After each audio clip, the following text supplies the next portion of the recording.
Hi, welcome to the video. So in this video I'm going to cover ninth arpeggios, all the ones in a key. So there'll be 5 different fingerings: major 9, minor 9, dominant 9, minor 7 flat 5, and a minor 7 flat 5 flat 9. And I'll show them off each note in the key so you can see where they fall. I'll play them all in C major, but you don't have to memorize the new shapes. If you've already done my video, which I'll leave a link up in the corner, of my 7th arpeggios, this only uses those same shapes. It just recombines them in different, 2 different 7th arpeggios together to create a 9th arpeggio. So the 4 shapes in the key for 7th arpeggio are just major 7, dominant 7, minor 7, and minor 7 flat 5. If you know those 4, nothing here will be new. It will just be a new way to combine them together. Okay, so now as I start getting into bigger arpeggios, like 9s, 11s, 13s, one of the problems with that is they actually, 13th arpeggio has all the notes in like a C major scale. So if you played all the notes in each octave, it's just going to sound like a scale. So this is the same thing. If I played all the notes in here, start on the 7, then go root the 2nd or 9, which is the same note, 3, 5, 7. It's going to actually have 5 different notes. It's going to have the same number of notes as a pentatonic scale. It's not going to sound like an arpeggio. It's going to sound more like a scale. So the way you get around that is you don't play them all in each octave. You stack them in thirds, which gives the sound of an arpeggio, because most arpeggios are built from stacked thirds. So when you're doing a third, it's just going every other note. So I'm going to go from the 1, the 3, 5, 7, then skip that root in the second one if I want. Otherwise, again, it starts to sound like a scale, and go to the 9. So there's a C major 9. Very simple. If you already know that 7th, it's just adding a note the 3rd higher. And as long as you stay in key, you don't have to think about whether it's a major 3rd or minor 3rd. As long as you stay in the key, it'll be the correct 3rd. Now if I go 2nd octave, start on the root here. Same thing, root, 3rd, 5th, 7th, 9th.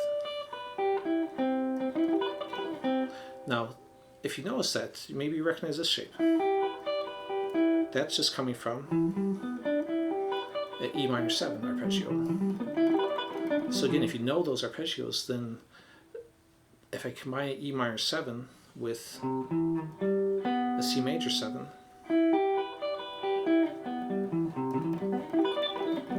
I actually have a C major 9.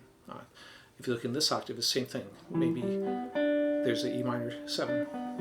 Add the C note, and it becomes a C major 9. So basically, if I add the 7th, starting from the 3rd note in my first 7th arpeggio, so the C major 7, if I then take that E note in the 2nd octave, play the 7th there, you end up with a 9th arpeggio. And as long as you stay in key, you have the correct ones on each one. So if I move that through the scale, I'll go up to D minor. Play the first octave, D minor 7. Then my 3rd is here, so that's my F. I'm going to go up to my F note in that 2nd octave and play. This would be basically your 3, 5, 7, 9.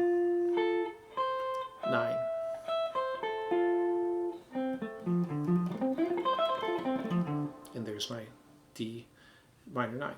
Okay, if I keep going, E minor. So this one would be off the Phrygian mode, so it actually has a flat 9 in it.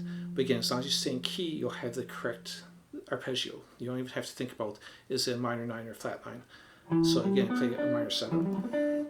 Same shape as I just did back there. I go to that G note, higher octave, and in this key, it would be a dominant 7. So by playing that dominant 7, I automatically get that flat 9. Okay, so now I'm going to go to an F major 9. So I play F major 7, go my A note, go an octave higher. In this key, A is a minor 7, so again, F major 7, A minor 7, and there's my F major 9. Okay, go up to my G. So again, if you can't picture your scales in your key, it's going to be much harder. But as long as you know the arpeggios well and can find where to start them from, you know, it won't be that bad. Or you can just memorize the shapes. I'll show the tab at the end so you can see all that. And you can always download my tab from my Patreon site. You don't have to remember. There's no cost to download it. So download it and print it out, and then you can look at the shapes too. Okay, so now I'm on my G. So I'm going to do, in this key, it's a dominant, because it's, so it's going to be a G7. I mean, sorry, I'm going to play a G7, but it's going to end up being a G9. So there's my G7. My B is where I need to start my second octave. In this key, that would be the B minor 7 flat 5. So again, G7.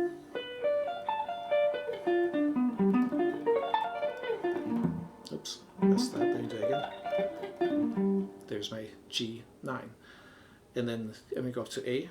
So now with A minor 7, start on the C, add the C major 7. And there's my A minor 9. And the last one would be a B.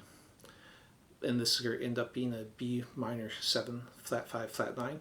But again, as long as you stay in key. So I end up with a B minor 7 flat 5. And I need to move my D. If I just play my regular D minor 7, that gives me the rest of the notes. So it's a B minor 7 flat 5 flat 9. Okay, and then we're back to C again. Okay, so let me show you the tab on this. So on the beginning, I showed the single octave on up here on it, and then on the third one I showed this combining together. Now you could add that octave in between them, that 5 notes. Let me go and demonstrate that once. So I could go, if I wanted to, but it makes it a little more awkward fingering, and you've already got the octave here, so I wouldn't necessarily, you can do it, it's your choice. You could also even, you know, add in this octave. So that's why the next line I basically showed all the notes there in it. So you can pick and choose if you want to add extra ones and not just keep it, you know, moving up in thirds like I was doing, and that's perfectly fine. It'll give you more variety in your sound. So then through here I just showed all the different fingerings on the different ones moving up. So anyways, I hope you liked the video. Again, check out the 7th and the 13th videos, and you'll see it's all using the same shapes. So that's why teaching these fingerings, there are many other fingerings you can do for a 9th arpeggio. If you liked the video, please subscribe. I'm trying to grow my channel, and if you can click like or leave comments, that helps grow the channel also. So thanks for watching.